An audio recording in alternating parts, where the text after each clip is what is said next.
नए कराची इलाके खमीसा गोठ ऐं आसपास के इलाके में मंशियात जा अॾा पुलिस जे सरपरस्ती हेठि सरियाम हलण लगा, जंहिं सबब शहरनि में बेचैनी वारी लहर छाइजी वई। असां टेलीफोन ते आहे गडाब खां सोनी सिंध न्यूज़ जो रिपोर्टर फारूक अहमद खाकसेली।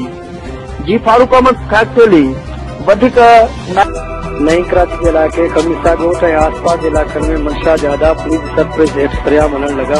इन में हितां सुञाण जुड़नि पारां पुलिस की नाअहली ऐं मंशियात जे सरियाम विकिरे खिलाफ सोनी सिंध न्यूज़ सां ॻाल्हाईंदे चयो त शहर अंदरि मंशियात जे सरियाम विकिरे सबबि हितां जा नौजवान असुल जूं ज़िंदगियूं मफ़लूज थी चुकियूं आहिनि ऐं हू नशे जा आदी थी चुका आहिनि। मवाले में हीरोइन शहर जे मुख़्तलिफ़ हंधनि ते पंहिंजा डेरा क़ाइमु करे वरिता आहिनि, जिते हू सरियाम नशियावर शयूं वापराए रहिया आहिनि। तालीमी दस्तगार मस्जिदनि ऐं दीनी मदरसनि अॻियां बि हीरोइननि जा मेला मतलबु करे शागिर्दनि ऐं शागिर्दियाण तोड़े नमाज़नि खे वॾी तकलीफ़ुनि खे मुंहुं ॾियणो पए थो।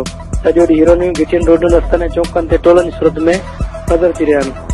पंहिंजी ज़िंदगी सां खेॾंदड़ हीरोइनियूं सरियाम चौकनि ते पंज रगनि में इंजेक्शन ज़रिए ज़हर वापराइनि था, जिन ख़िलाफ़ कार्रवाई न थियण करे नौजवान नस्ल जे ज़हननि ते केतिरा सवाल उभारे छॾिया आहिनि। केतिरा हीरोइनी नशे जी हालत में फोत बि थी विया, जिन खे एॾी हल्का लावाज़ करे दफ़नाइण चाहिनि था। हिननि वधीक चयो त हितां जे पुलिस पारां अॾनि ते मुक़ररु थियल मंशरी मिलण ते पुलिस मंशियात हलाईंदड़नि ख़िलाफ़ का बि कार्रवाई नथी करे। मंशियात गुटको हीरोइन वापराइण सबबि समाज जी बुराइनि में इज़ाफ़ो थी रहियो आहे। सुञाण जुड़नि पारां हितां जे चूंडियल नुमाइंदनि सुधो आईजी सिंध डीआईजी ऐं हद जे एसएसपी खां मुतालबो कयो आहे त मंशियात जे तौरनि ख़िलाफ़ कार्रवाई करे नौजवान असुल खे तबाही खां बचायो वञे। Farooq Ali खासकरी, Sony Sindh news, गडाब, Karachi.